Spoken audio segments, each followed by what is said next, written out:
تشریف لے گئے۔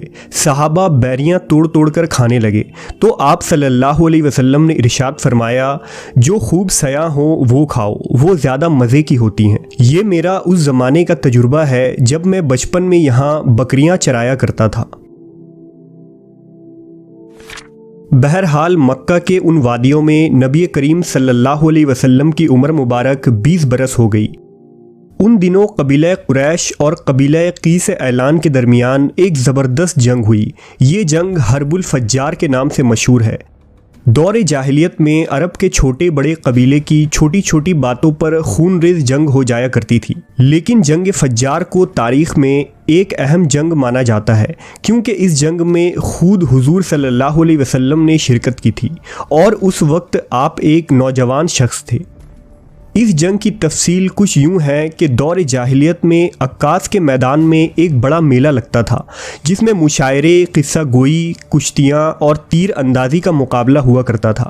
لہذا اس میلے میں بنو کنانہ کے ایک شخص جس کا نام براز بن قیس تھا، اس نے قبیلہ بنی حوازن کے اروا الرحال نامی آدمی کو کسی معمولی بات پر قتل کر دیا۔ قریش کو اس واقعے کی خبر ہوئی تو انہیں اندیشہ ہوا کہ قبیلہ بنو حوازن کے لوگ بدلہ لینے ضرور آئیں گے، لہذا قریش مکہ حرم شریف کی حفاظت کے لیے کعبہ کے اطراف جمع ہو گئے۔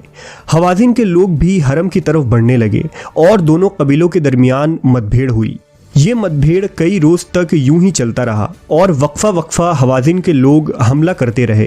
آہستہ آہستہ قریش کے حلیف قبائل بھی اس جنگ میں کود پڑے اور یہ ایک بڑی لڑائی بن گئی۔ آخر کار قریش اور حوازن کے درمیان 15 عام الفیل کے سال ایک بڑا معرکہ ہوا جسے حرب فجار کہا جاتا ہے۔ یہ ایک زبردست اور فیصلہ کن جنگ تھی جس میں جیتنے والا پورے جزیرہ عرب اور تمام قبیلوں میں سب سے طاقتور ثابت ہوتا۔ اس لیے قریش کے سرداروں نے اپنے پاؤں میں بیڑیاں ڈال لیں تاکہ وہ میدان جنگ میں ثابت قدم رہیں اور کوئی فرار نہ ہو سکے۔ اس جنگ میں حضور کے چچا زبیر بن عبد المطلب بنو ہاشم کی قیادت کر رہے تھے اور دوسرے قبیلوں کا سپہ سالار حرب بن امیہ تھا۔ حضور کے کئی چچا اور چچا زاد بھائی اس جنگ میں شریک تھے، لہٰذا اپنے چچاؤں کے کہنے پر آپ صلی اللہ علیہ وسلم نے بھی اس جنگ میں حصہ لیا، لیکن آپ نے میدان جنگ میں تلوار نہ اٹھائی اور نہ کسی پر تیر چلایا۔ البتہ آپ تیر اور نیزہ اٹھا اٹھا کر اپنے چچاؤں کو دیتے اور لڑائی میں ان کی مدد کیا کرتے تھے۔ جنگ فجار کے دوران ایک غیر معمولی بات دیکھی گئی کہ جب بھی حضور صلی اللہ علیہ وسلم میدان جنگ میں تشریف لاتے تو قریش جنگ جیتنے لگتے، اور جیسے ہی نبی کریم صلی اللہ علیہ وسلم میدان جنگ سے واپس تشریف لے جاتے تو قریش کمزور پڑنے لگتے۔ لہذا قریش کی فتح یابی اور شکست نبی صلی اللہ علیہ وسلم کی برکت پر منحصر تھا، جس کا مشاہدہ کئی لوگوں نے کیا۔ جنگ فجار سے عرب کے سینکڑوں گھرانے برباد ہو گئے تھے، ہر طرف بدامنی اور آئے دن لوٹ مار ہو رہے تھے۔ ملک کا امن و امان غارت ہو چکا تھا، نہ دن کو چین تھا اور نہ رات کو آرام تھا۔ لہذا بنو ہاشم، بنو اسد، بنو غطفان اور دیگر قبائل قریش کے بڑے بڑے سردار عبداللہ بن جدعان کے مکان پر جمع ہوئے اور زبیر بن عبد المطلب نے یہ تجویز پیش کی کہ حالات کو بہتر بنانے کے لیے اب اس جنگ کو بند کر دینی چاہیے اور کوئی صلح یا معاہدہ کرنا چاہیے۔ لہذا تمام عرب قبائل اور قریش کے درمیان ایک معاہدہ ہوا جس میں جنگ بندی، ملک میں امن و امان، مسافروں کی حفاظت، غریبوں کے امداد پر تمام لوگ متفق ہوئے۔ اس معاہدے کو حلف الفضول کہا جاتا ہے، جس میں محمد صلی اللہ علیہ وسلم بھی شریک ہوئے۔ آپ کو یہ معاہدہ اتنا پسند تھا کہ اعلان نبوت کے بعد بھی آپ فرمایا کرتے تھے کہ اس معاہدے سے مجھے اتنی خوشی ہوئی کہ آج بھی اگر قریش چاہے تو میں اس پر قائم رہنے کے لیے تیار ہوں۔ بہرحال اب کچھ سالوں کے لیے جنگ بندی ہوئی اور عربوں کے حالات کچھ بہتر ہوئے۔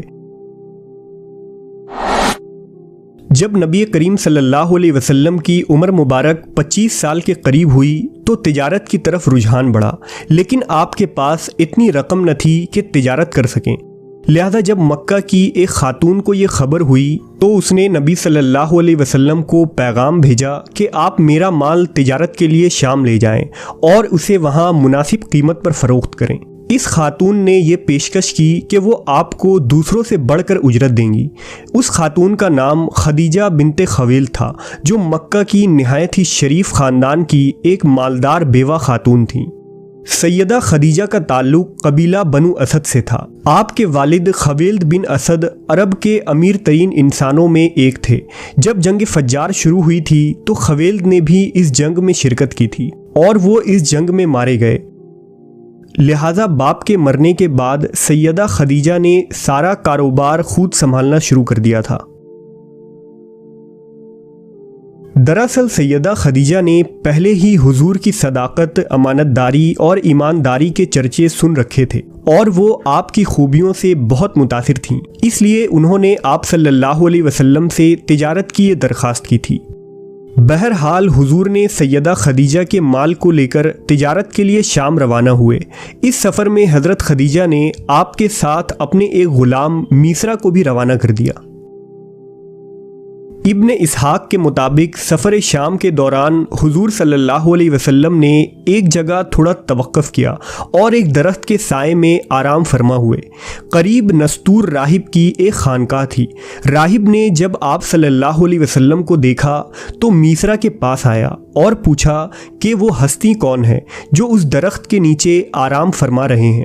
اس نے کہا یہ اہل حرم کے ہاشمی قریشی جوان محمد ہیں جو صالح، امانت دار اور ایک سچے انسان ہیں۔ راہب نے کہا کیا ان کے آنکھوں میں سرخی رہتی ہے؟ میسرہ نے کہا ہاں، یہ سرخی ہمیشہ ان کے آنکھوں میں ہوتی ہے۔ نستور نے کہا یہ پیغمبر ہیں اور سب سے آخری پیغمبر ہیں جس کی علامتیں ہماری کتابوں میں موجود ہیں۔ اس درخت کے نیچے سوائے نبی اللہ کے اور کوئی شخص بھی آج تک نہ بیٹھا ہے۔ میسرہ نے راہب کے اس بات کو ذہن نشین کر لیا اور سفر آگے بڑھا۔ جب یہ کاروان بصرہ پہنچا تو محمد صلی اللہ علیہ وسلم ایلا کے نزدیک ایک خشک کنویں کی طرف بڑھے اور اس کے بعد اس کنویں میں اپنا ہاتھ ڈالا۔ اس میں سے چلو بھر پانی اٹھا کر اپنے ہاتھ دھوئے اور اس کے بعد قریب میں موجود ایک سوکھے ہوئے درخت کے نیچے بیٹھ گئے۔ میسرہ نے دیکھا کہ وہ سوکھا ہوا درخت اچانک سرسبز ہو گیا اور محمد صلی اللہ علیہ وسلم اس کے سائے میں عبادت میں مشغول ہو گئے۔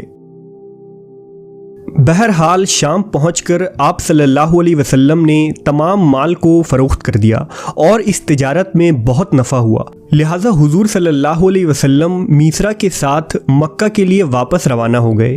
شام سے واپسی پر راستے میں ایک دن دوپہر اور سخت گرمی کا وقت تھا۔